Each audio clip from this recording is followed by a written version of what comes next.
व रहमतुल्लाहि व बरकातुहू। खुशखबरी, अल्हम्दुलिल्लाह अज़्ज़ व जल 18 जनवरी को 2026 रायपुर शहर में बड़ा ही शानदार एक रोज़ा इज्तिमा होने जा रहा है।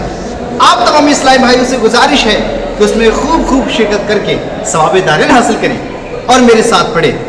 एक दिन का इज्तिमा है रायपुर में, एक दिन का इज्तिमा है रायपुर में, हर तरफ से आ रहे हैं काफिले रायपुर में, हर तरफ से आ रहे हैं काफिले रायपुर में। रायपुर को चलो, रायपुर को, रायपुर को चलो, रायपुर को, रायपुर को चलो, रायपुर को।